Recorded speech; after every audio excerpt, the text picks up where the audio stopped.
अस्सलाम वालेकुम dear student. हम लोगों ने फिजिक्स 9th की चैप्टर 7 स्टार्ट किया हुआ है in having the name of physical properties of matter. Physical properties of matter में हम लोगों ने liquid, solid, gas, plasma and हम लोगों ने उसके बाद एटमॉस्फेरिक प्रेशर पढ़ा। उसकी हम लोगों ने एप्लीकेशन देखी थी। एप्लीकेशन देखने के बाद हम लोगों ने एक लॉ पढ़ा था, एक प्रिंसिपल पढ़ा था जिसे नोन एज पास्कल लॉ। हम लोगों ने पास्कल लॉ के बारे में ये बात की थी कि जो हमारा पास्कल लॉ है वो हम लोगों का क्या पास करता है कि जो उसकी जो एप्लीकेशन है प्रेशर की, कि अगर किसी एक लिक्विड के ऊपर आप फोर्स लगाते हैं किसी एक जगह पे, तो वो प्रेशर आपका सारे फ्लूइड के ऊपर एक ही मकदार में क्या हो जाता है, ट्रांसफर हो जाता है, उसमें कोई तब्दीली नहीं आती। तो हम लोगों ने उसकी एप्लीकेशन पढ़ी थी कि ये जेट के लिए, गाड़ियों को उठाने के लिए, भारी लोड उठाने के लिए हम लोग पास्कल लॉ इस्तेमाल करते हैं। तो अब जो हमारे पास प्रेशर, जो पास्कल लॉ में हम लोगों ने प्रेशर का काम देखा, उसके बाद हम लोग ये देखना चाह रहे हैं कि जो आपका प्रेशर है उसकी वेरिएशन विद डेप्थ के लिहाज से क्या वेरी करता है, कि क्या अगर उस प्रेशर जो डेप्थ है लिक्विड की, वो हाइट की, उसकी डेप्थ की वजह से उसके ऊपर क्या असर अंदाज होता है, प्रेशर के ऊपर डेप्थ का क्या असर पड़ता है, कि उसकी डेप्थ अगर ज़्यादा है तो प्रेशर आपका किस तरह का है, अगर डेप्थ कम है तो प्रेशर किस तरह का है।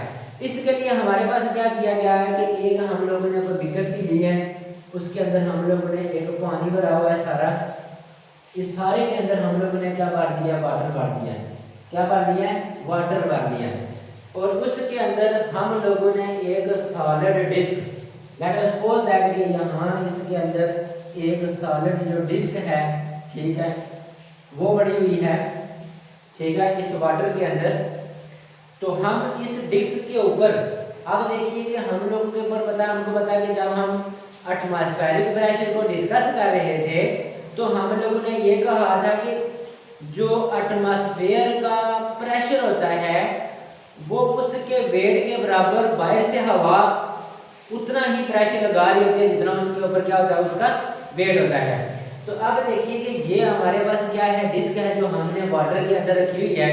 तो उस जो लिक्विड है हमारे पास, इसका सारे का सारा भरा हुआ है लिक्विड पे, हम लोगों ने इसको डुबो के रखा हुआ है और ये डिस्क है जो इसके अंदर पड़ी हुई है। तो अब देखिए कि जो हमारे पास इसके अंदर वाटर है, तो वाटर है जो लिक्विड है, इसकी प्रॉपर्टी के बारे में हम लोगों ने ये बात की है कि liquid maintain its constant volume, तो देन इसका कुछ ना कुछ वॉल्यूम है। तो वॉल्यूम के लिए जब हम फार्मूला लिखते हैं तो v is equal to length multiply breadth multiply height. तो v इज इक्वल टू जो लेंथ और ब्रेड्थ है वो हमारे पास एरिया, और ये हमारे पास क्या जाती है, h आ जाती है। तो जो आपके पास वाटर है उसका जो वॉल्यूम है वो आपके पास क्या है, Ah है। अब देखें कि जो आपके पास लिक्विड का ये वाला आपके पास क्या हो गया, वॉल्यूम। उसके बाद हम इसकी वाटर की डेंसिटी की बात करते हैं। क्या बात करते हैं, डेंसिटी की। तो जो डेंसिटी ऑफ द लिक्विड को रो है, तो उस जो weight of the column of liquid होगा, ठीक है। अब देखिए कि ये वाला जो आपके पास कॉलम है जो इसके अंदर लिक्विड भरा हुआ है, इसका कोई ना कोई वेट भी होगा। तो वेट का फार्मूला हमारे पास W इज इक्वल टू क्या होता है, mg होता है। क्या होता है हमारे पास, mg होता है। तो जब मैं यहाँ से आप देखेंगे, हमें पता है कि जो डेंसिटी है हमारे पास d इज इक्वल टू जो rho is equal to mass पर यूनिट वॉल्यूम। यहाँ से मैं ये मास की बात करूँ in term of volume and density, in term of volume and density, because ये जो वाटर ले रहे हैं इसकी कोई ना कोई डेंसिटी है, इसका कुछ ना कुछ वॉल्यूम भी है। तो हमारे पास जब मैं वॉल्यूम की, मास की बात करूंगा तो रो वी।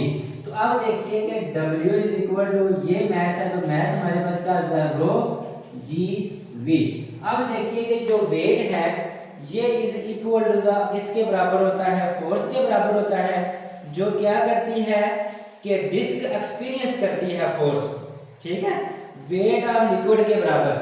अब देखें कि ये वाली आपके पास जो वेट है इसको मैं फोर्स भी कह सकता हूँ। ये वो फोर्स है जो लिक्विड, ठीक है, इस जितनी इसके अंदर डेंसिटी है, जितना इसका वेट है, उस वेट के बराबर ये डिस्क इसके ऊपर फोर्स लगा रही है, और जो फोर्स लगा रही है हमारे पास वो F = W = रो जी और V आ रहा है। अब देखिए कि जो हमारे पास डिस्क हम लोगों ने इसके ऊपर रखी हुई है, तो अब इसके इस फ्लूइड नीचे से भी इसके ऊपर प्रेशर है P, और इसके ऊपर से भी प्रेशर है, इधर से भी प्रेशर है, इसके ऊपर इधर से भी, चारों तरफ से भी उसका क्या है, प्रेशर है। तो जब मैं उसके लगने के ऊपर, डिस्क के ऊपर लगने वाले प्रेशर की बात कर रहा हूँ, तो P जो आपके पास है वो आपके पास होता है फोर्स पर यूनिट एरिया। तो आप देखें कि ये वाली जो फोर्स है ये मैंने फाइंड की हुई है, F = rho g V over A, rho g V over A।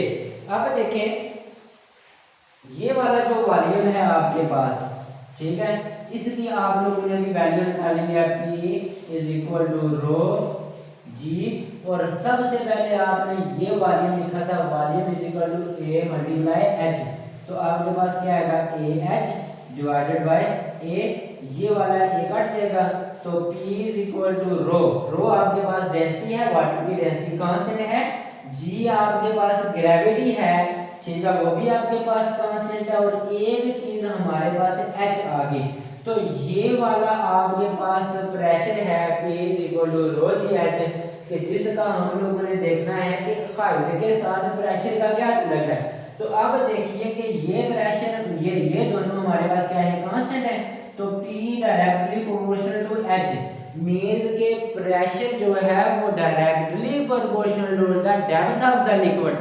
जितनी डेप्थ ज्यादा होगी उतना ही ज्यादा प्रेशर होगा, जितनी डेप्थ कम होगी उतना ही कम क्या होगा, प्रेशर होगा। इसके देखने के लिए हम लोग एक आम एग्जांपल लेते हैं। लेट अस सपोज दैट कि ये हमारे पास कंटेनर है, उसको पानी के साथ मैंने भरा हुआ है, इसमें डिस्क रिमूव कर देता हूँ। तो आप क्या करते हैं कि हम इसके यहाँ पे फर्ज करें, मैं यहाँ पे एक होल कर देता हूँ, एक यहाँ पे होल कर देता हूँ, एक यहाँ पे होल कर देता हूँ, मैं सुराख कर लेता हूँ अपने घर के ऊपर बड़ी हुई टैंकी को। तो अब क्या होगा कि उन सुराखों से पानी निकलेगा। तो जब हम इस चीज को ऑब्जर्व कर रहे होंगे तो हम लोग देखते होंगे कि जो आपका ये वाला होल है, इसको अगर मैं P1 कह देता हूँ, इसको P2 कह देता हूँ, इसको P3 कोई भी नेम कह देता हूँ, तो इसके अंदर से अगर पानी इस तरह गिर रहा है तो दूसरे वाले का इस तरह होगा, तो तीसरे वाले का इस तरह। तो अब देखें कि ये जो प्रेशर P1 था, हालांकि हम लोग जब माइंड में बात करते हैं ये जो टॉप पे था इसका तो प्रेशर ज्यादा होना चाहिए था, लेकिन इसके ऊपर पानी आप देखें इस इतने मकदार में ये पानी है, और इसकी जब बात करें तो इसके ऊपर कितना पानी पड़ा हुआ है। इसकी बात करें तो मैं इसके ऊपर इसकी मकदार की बात करें तो अब देखें कि इस P1 जो हमारा पहला होल था, इसकी डेप्थ एज कंपेयर टू इस होल और इस होल की निस्बत क्या थी, कम थी। तो जब आपकी डेप्थ कम होगी तो आपके पास क्या होगा कि यहाँ पे जो प्रेशर होगा वो आपके पास क्या है, ज्यादा है, कम है। अब देखिए यहाँ पे आपके पास क्या है, जो डेप्थ है वो इस कंपेयर इसके निस्बत आपके पास क्या है, ज्यादा है। तो इस पहले से इसका प्रेशर क्या होगा, ज्यादा होगा। और ये वाला जो आपके पास होल है तो इसकी जो वाटर की डेप्थ है वो इसकी निस्बत तीनों की निस्बत ज्यादा है। तो इससे अंदर से निकलने वाला जो प्रेशर होगा वो तीनों से ज्यादा होगा, because pressure depend upon height. जितनी ज्यादा आपके पास हाइट होगी, जितनी ज्यादा डेप्थ होगी, उतना ही ज्यादा उस लिक्विड का प्रेशर ज्यादा होगा। तो अब देखेंगे ये जो हमारे पास प्रेशर की हम लोगों ने बात की हुई है, और इस चैप्टर में हम लोगों ने प्रॉपर्टीज ऑफ मैटर के बाद हम लोगों ने एटमॉस्फेरिक प्रेशर की बात की, और उसके बाद हम प्रेशर की बात करते जा रहे हैं।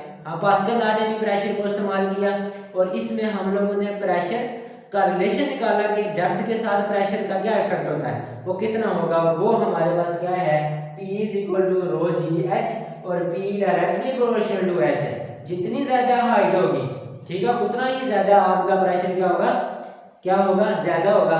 तो यहाँ पे देखिए आपके पास डेप्थ भी कम थी, प्रेशर भी कम है। यहाँ पे आपकी डेप्थ ज्यादा है, प्रेशर ऊपर वाले की निस्बत ज्यादा है। यहाँ पे डेप्थ ज्यादा है और प्रेशर भी आपके पास क्या होगा, ज्यादा होगा। तो this is the variation of pressure with depth.